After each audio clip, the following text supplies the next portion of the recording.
अस्सलाम वालेकुम। जैसा कि आप दोस्तों को मालूम है कि इस साल सर्दियों में शदीद कोहरा पड़ा और जिसकी वजह से छोटे पौधे तो बहुत ज़्यादा मुतासर हुए, जैसे कि आपको नज़र भी आ रहा है। तो उसके साथ साथ जो बड़े पौधे थे वो भी कई जगहों पर काफ़ी ज़्यादा तक मुतासर हुए।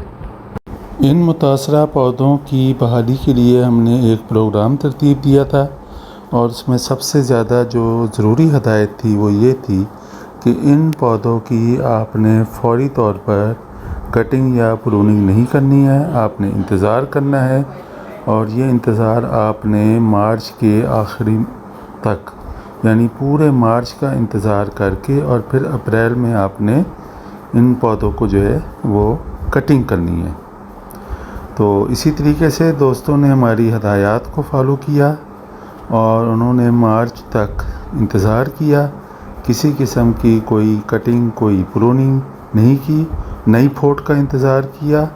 और फिर अप्रैल के पहले हफ्ते में जहाँ जहाँ से फोट फाइनल हो चुकी थी और निकल रही थी, तो उस फोट को ना सिर्फ काटा और काटने के बाद कुछ पौधे जो हैं उनकी फोट काफ़ी बेहतर थी और कुछ पौधों को जो है वो नीचे बेस से फोट कर रहे थे।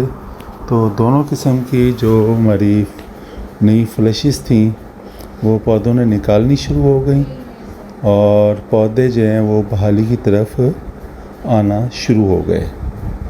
कुछ पौधों ने रिस्पांस बहुत अच्छा दिया और उनका टॉप से लेकर बॉटम तक जो है वो उसकी नई स्प्राउटिंग हो रही थी और उस स्प्राउटिंग काफ़ी ज़्यादा इनकरेजिंग थी और जिससे ये महसूस हो रहा है कि इंशाल्लाह जब हमारा ये सीज़न गर्मियों का एंड होगा तो उस वक़्त तक वो पौधे अपनी असली हालत में या जैसे पहले पौधे थे उसके करीब करीब जो है वो पहुंच जाएंगे। तो आए आपको दिखाते हैं कि जो पौधे ज़्यादा बेहतर हालत में हैं और कुछ पौधे जो शदीद मुतासर थे वो भी आपने देख ली हैं। अब इस नए ब्लॉक में हम आ रहे हैं तो ये वैरायटी का भी फ़र्क था, कुछ वैरायटियाँ ज़्यादा मुतासर हुई, कुछ वैरायटी कम मुतासर हुई। सबसे कम जो मुतासर हुई थी वो अज़ीम चौंसा है जैसे इस ब्लॉक में, जबकि ज़्यादा मुतासर होने वालों में 12 नंबर अटोल और चनाब गोल्ड जो वैरायटीज़ हैं वो काफ़ी ज़्यादा कोहरे से मुतासर हुई हैं। जैसा हम आपको बता रहे थे कि कोहरे में जो है जो डैमेज है वो रूट का डैमेज कम हुआ है और ऊपर से पत्तों का डैमेज बहुत ज़्यादा हुआ था। और ये वैसा डिक्लाइन नहीं था जैसे आम तौर पर पौधे जो हैं वो सूख जाते हैं और उनकी रूट्स भी डैमेज हो जाती हैं साल्ट्स की वजह से या किसी भी फर्टिलाइज़र की वजह से, तो उनकी बहाली मुश्किल होती है। लेकिन कोहरे में ऐसा बिल्कुल नहीं होता। तो इसी चीज़ को मद्देनज़र रखते हुए हमने इंतज़ार किया इसकी स्प्राउटिंग का और ये आपके सामने है कि पौधे माशाल्लाह बहुत अच्छे तरीके से ना सिर्फ बहाल हो चुके हैं बल्कि अब नई स्प्राउट लेकर और ये अपनी दोबारा से फ्लशेस लेना शुरू हो गए हैं। इसके लिए हमने एक और भी किया कि हमने नीचे यानी कि जो इसकी बेस में है वो नाइट्रोजनस फर्टिलाइज़र वो हम अप्लाई करते रहे और ऊपर से हम ट्रिपल बूस्ट का स्प्रे जो है वो हर 15 दिन बाद कर रहे थे।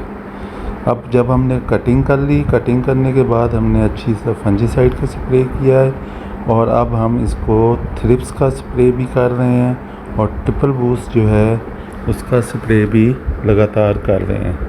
और हम उम्मीद करते हैं कि हम बहुत जल्द इस को बहाल करने में कामयाब हो जाएंगे। इसी तरीके से जो थोड़े से हमारा बड़ा ऑर्चिड था वो भी मैंगो स्मार्ट ट्री सिस्टम में था, तो उसकी हमने जो कटिंग है वो भी हमने लेट की। उस पर ना सिर्फ फ्लावरिंग भी थी, जो टॉप की फ्लावरिंग है वो ख़त्म हो गई थी, जो साइड की फ्लावरिंग है वो कुछ साइड से बच गई थी और कुछ साइड से ख़त्म हो गई थी। लेकिन ओवरऑल इसमें अच्छी फ्लावरिंग थी और इस फ्लावरिंग जो है अब वो फ्रूट में कन्वर्ट हो चुकी है।